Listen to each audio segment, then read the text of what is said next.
நீங்கள் பார்த்து கொண்டிருப்பது உங்கள் அபிமான வாலு டிவி. இவன் உங்களில் ஒருவன். அனைவருக்கும் வணக்கம். என் பெயர் சி சாய்வர்ஷா. திருச்சியில் உள்ள எடமலைப்பட்டியில் ஊராட்சி ஒன்றிய தொடக்கப்பள்ளியில் 5ஆம் வகுப்பு படிக்கின்றேன். காமராஜர் பற்றிய வாழ்க்கை வரலாறு. காமராஜர் தன்னுடைய எளிமைக்கும் நேர்மைக்கும் பெயர் பெற்றவர்.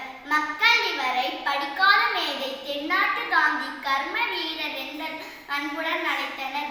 பெருந்தலைவர் காமராஜர் 1903ஆம் ஆண்டு ஜூலை 15ஆம் தேதி விருதுநகரில் பிறந்தார். இவர் தந்தையார் குமாரசாமி நாடார், தாயார் சிவகாமி அம்மாள் ஆவார்.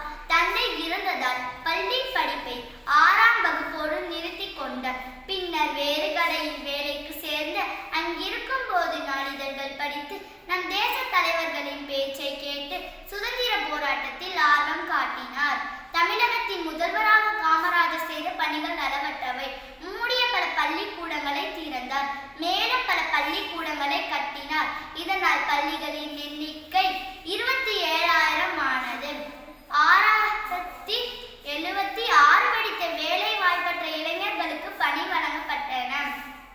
இலவசமாய் தொடக்க கல்வி கற்கும் சட்டத்தை கொண்டு வந்ததால் கல்விக்கண் திறந்த காமராஜர் என்று அழைக்கப்பட்டன. இலவச சீருடை வழங்கும் ஐஐடி நிறுவனங்கள் கல்வி தொடங்கப்பட்டன. தமிழகத்தின் நீர்வளத்தை பெருக்க பல அணைகள் கட்டினார். அந்த அணைகள் மூலம் கிடைத்த நீர்வளத்தை வைத்து மின்சாரத்தை பெருக்கினார்.